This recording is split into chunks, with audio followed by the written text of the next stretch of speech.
Para manter-se no topo do comércio de entorpecentes é preciso, além de muita habilidade, uma equipe que possa causar medo nos homens mais poderosos que existem no mundo do crime. Escobar, durante anos, fez uma seleção de homens inescrupulosos e bastante violentos, que não hesitavam em obedecer às ordens do chefe, seja ela qual for. Um de seus homens, talvez o mais cruel e sanguinário, é Dandene Munhoz Mosqueira, conhecido como La Kika. Hoje contaremos a história deste terrível personagem. Fala galera, aqui é Joel Paviotti do canal Iconografia da História. Eu espero que vocês estejam bem e logo quando a gente começa o vídeo eu já venho aqui pedir para vocês o like, que se inscrevam no canal e ative o sininho. Por favor, não se esqueçam de se inscrever no canal, é uma coisa muito importante, porque senão o YouTube para de mandar o vídeo para vocês e de sugestionar para o resto da galera. Então, além do like, da inscrição, ative o sininho aí também e vamos nessa novamente. Esse é mais um vídeo da nossa incursão pela Colômbia. Edu, roda a vinheta.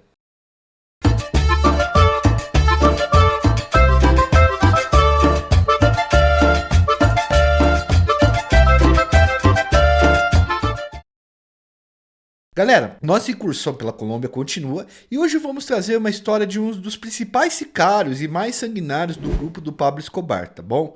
Aliás, a palavra sicário quer dizer executor de aluguel. Ela vem da antiguidade, manja. Faz referência a uns caras que usavam uma arma chamada sica. Tipo uma faca com a lâmina torta assim. Isso aí é da época de Jesus Cristo, tá pessoal? Lá da época que Jesus perambulava pela Judéia. Geralmente na antiguidade um matador bom usava a sica. Manja, a facada da sica, certamente se dada numa pessoa, a pessoa perde a vida, já que a lâmina é torta e faz com que os órgãos sejam rasgados após o movimento da retirada, manja. O cara enfiava aquilo no cidadão e fazia um movimento de alavanca e os órgãos saíam para fora. Vocês vão ver aí a foto da sica, a imagem da sica eu já viram e vão imaginar isso que eu tô falando, pesado. Como na época da Judéia, pessoal, a época que Jesus andava, o povo hebreu não tinha um exército. O exército que ocupava a Judéia era o exército romano, que era o maior exército do mundo. E os sicários, eles faziam um serviço de criar pânico entre os romanos. Então, geralmente, eles tiravam a vida dos romanos dessa forma para criar pânico. Explicando essa historinha aí, bora pra Colômbia dos anos 80 e contar a história desse personagem aí. Munhoz nasceu em 1966, na cidade de Medellín, Colômbia. Seu pai era policial na cidade e sua mãe uma pastora. Gente, o La Kika foi criado dentro da igreja segundo os ensinamentos do Evangelho de Cristo. La Kika não era tão pobre quanto os outros caras que eram recrutados por cartéis naquela época. Quem levou ele para a vida do crime foi a influência que o irmão dele tinha sobre ele. O irmão dele chamava Brancy, mas era apelidado de Mike Tyson, um mano bastante violento e chefe de uma gangue que atuava nas ruas da cidade. Inclusive, o Brancy, ele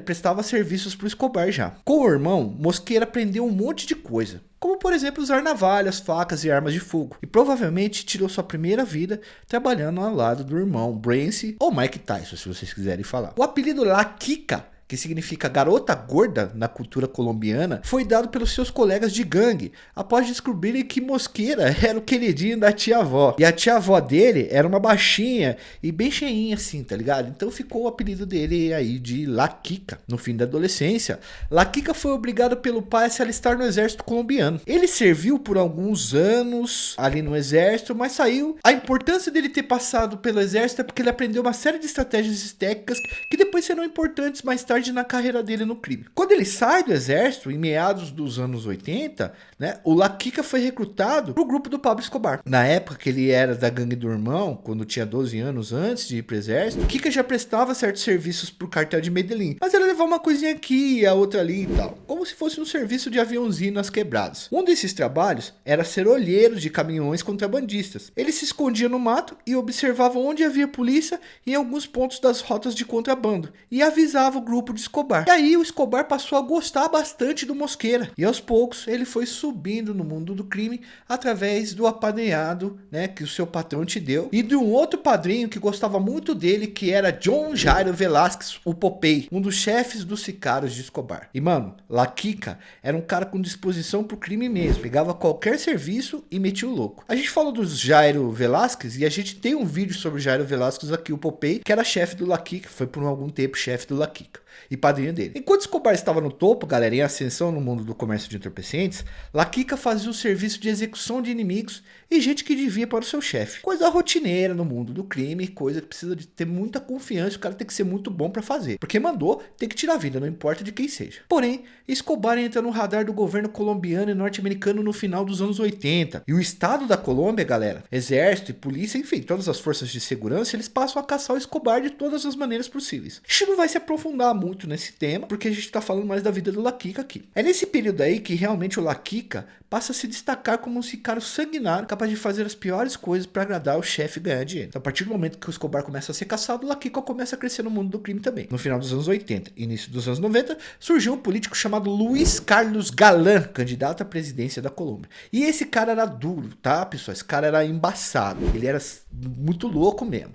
Galán disse que ia dar um jeito de reunificar a nação, tirando os poderes paralelos que existiam ali na Colômbia, que ia acabar com o tráfico. O fim do Galán sofreu disparos de arma de fogo durante o comício, há poucos dias de ser eleito. Sim, ele estava na frente das pesquisas e provavelmente iria ganhar. O responsável por coordenar o atentado e execução de Galán foi La Quica e Popeye. Mas quem operacionalizou tudo foi o La Quica, escolhendo os caras para fazer o serviço e treinando os caras para fazer isso. Bom, com o atentado contra o Galán, que tirou a vida dele, né? Eu era o primeiro a colocar nas pesquisas, um outro cara foi colocado no lugar dele para a disputa das eleições. Esse cara, presta atenção no nome dele, é César Gaviria, que era chefe de campanha de Galán. Ele herdou todos os votos do Galán e acabou sendo eleito, tá? Na verdade, o Gaviria ele seria eleito e sua principal promessa era colocar o que o Galán tinha falado em prática, como acabar com o tráfico e reunificar a nação. Quando o Gaviria ainda era candidato, depois que o Galán perdeu a vida, e ele estava em primeiro colocado nas pesquisas também, o Escobar e seus comparsas tentaram de tudo para que ele não levasse a eleição. Como ato final, mandaram derrubar, galera. Mandaram derrubar um avião em que Gaviria estaria. E eles derrubaram mesmo. A galera do Escobar derrubou esse avião. O evento é conhecido como o crime do voo Avianca 203,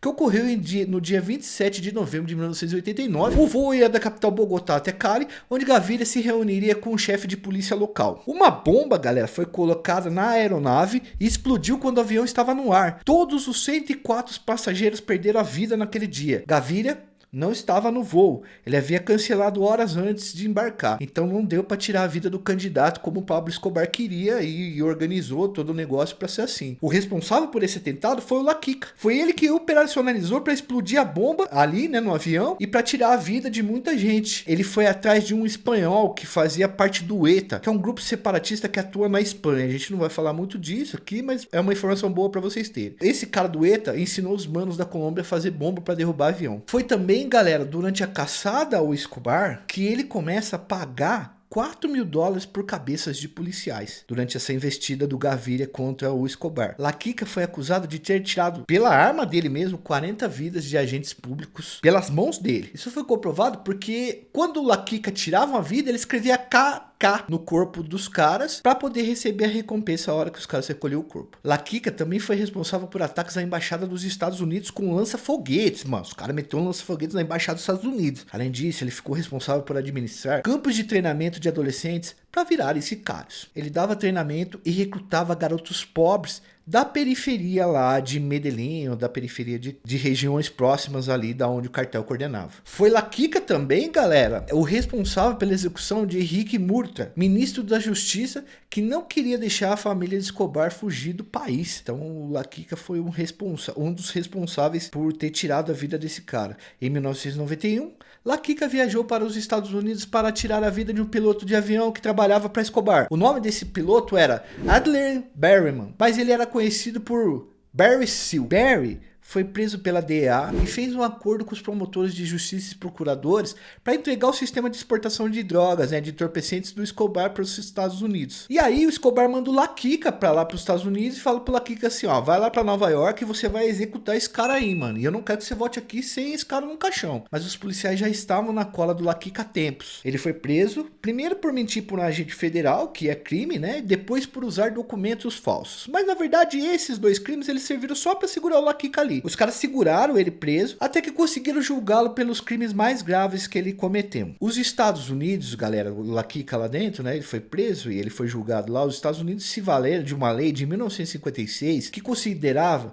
bombardeio de aeronave como ato terrorista se pelo menos uma pessoa, uma vítima ali dentro do avião fosse americana. E naquele dia da Avianca existiam 4 americanos dentro do avião. Então ele matou 100 pessoas de outros países, colombianos, e 4 americanos. Então, com essa condenação que os Estados Unidos conseguiu para ele ali, Lakika pegou 10 prisões perpétuas e mais 40 anos de prisão. Você deve estar se perguntando aí agora, né? Pô, mano, prisão perpétua não é uma só? Não, galera, são várias, tá? Por cada crime que ele cometeu foi uma pena perpétua. O problema é que o Lakika só tem uma vida, né? Tem uma vida só. Então, as outras perpétuas, ele não tem possibilidade de cumprir. Mas aí, essas penas acumuladas fazem com que ele não saia de condicional. Ele mofa hoje numa prisão de segurança máxima no estado da Virgínia, lá nos Estados Unidos. É uma prisão federal de alta segurança. E não há possibilidade alguma dele ser solto, pelo menos o que a gente estudou até o momento, investigou até o momento. Talvez esse seja